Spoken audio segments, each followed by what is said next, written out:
E aí, tudo certo? Hoje a gente vai embarcar numa jornada daquelas, uma verdadeira saga. A ideia aqui não é ser uma aula não, mas sim desvendar o que é preciso para se tornar um mestre dos dados. Nossa aventura começa agora. Toda grande saga começa com uma pergunta, um chamado para a aventura. E para quem trabalha com dados, a missão é essa. Como é que a gente pega um monte de informação bruta, aquele mar de números e textos, e encontra a história, o poder que está escondido ali dentro? Para começar essa busca, primeiro a gente precisa entender o mapa do território. Ciência de dados não é só sobre números. Pensa numa fusão de habilidades. É a precisão da estatística, a lógica da ciência da computação e, claro, a criatividade da arte. Tudo junto para resolver problemas do mundo real. Agora, olha que interessante essa distinção aqui. A gente pode pensar assim. A análise de dados olha pelo retrovisor para entender o que já aconteceu. A ciência de dados, por outro lado, está olhando para a estrada lá na frente, tentando prever o que vai acontecer. E o Machine Learning? Bom, o Machine Learning é um motor superpotente que faz essa viagem ser possível. Esse aqui é o nosso roteiro, o ciclo de vida da ciência de dados. E cada etapa é super importante. A gente começa entendendo o problema de negócio, depois vai atrás dos dados e dá aquela limpada neles. Aí vem a engenharia de atributos, que é tipo escolher as melhores ferramentas, depois a gente constrói os modelos e no final, o mais importante, avalia para ver se a solução funciona de verdade. Na nossa jornada, a gente vai se deparar com dois tipos de matéria-prima. Os dados estruturados são como uma biblioteca toda arrumadinha, sabe? Tudo em ordem, fácil de achar. Já os dados não estruturados, esses são como pergaminhos antigos, cheios de informação valiosa, mas que dão um trabalhão para decifrar. E é aqui que entra a primeira grande habilidade que tem que ser dominada, o tal do Data Wrangling, a organização dos dados. É como se fosse o trabalho de um ferreiro forjando uma espada. A gente pega o minério bruto, todo sujo, e transforma em aço puro, brilhante, pronto para o combate. Guardem bem essa frase. Ela é talvez o mantra mais importante na ciência de dados. É um aviso ancestral. Só porque duas coisas acontecem juntas, não quer dizer que uma causa a outra, né? Entender isso de verdade impede a gente de cair em armadilhas e chegar em conclusões que não fazem o menor sentido. Beleza, agora vamos dar uma olhada no nosso arsenal. Os modelos preditivos têm basicamente duas grandes missões. A classificação, que serve para organizar as coisas em caixinhas, tipo isso é spam ou não é spam, e a regressão, que tenta prever um número exato, como o preço de uma casa. A regressão linear é uma das ferramentas mais clássicas e, olha, ainda é muito poderosa. Ela é a base para a gente entender como vários fatores se juntam para influenciar um resultado. É uma técnica simples, elegante e, nossa, incrivelmente útil. Mas e se a gente não souber as respostas de antemão?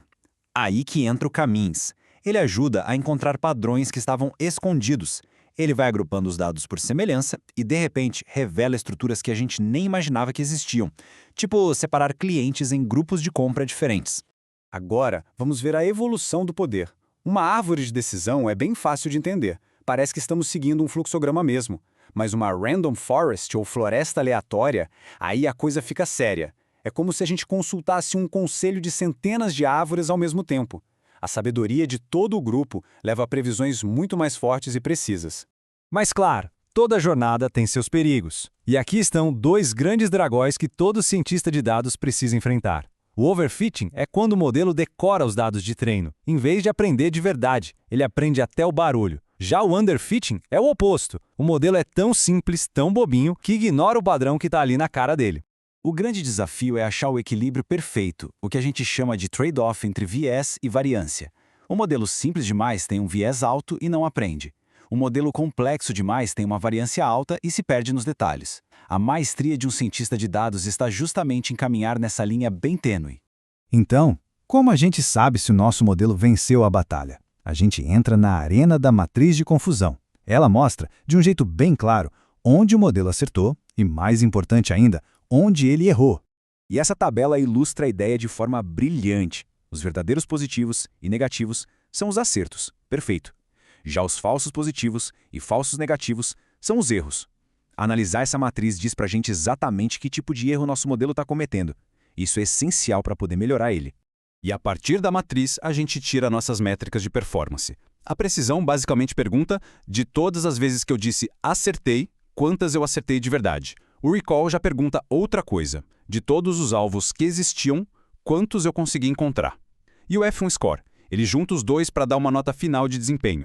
Quando a gente domina o básico, pode começar a olhar para técnicas ainda mais avançadas. O Deep Learning é um tipo de Machine Learning que usa redes neurais super complexas, inspiradas no cérebro humano. Enquanto o Machine Learning mais tradicional é ótimo com dados organizadinhos, o Deep Learning simplesmente brilha em tarefas como reconhecimento de imagem e de voz. O detalhe?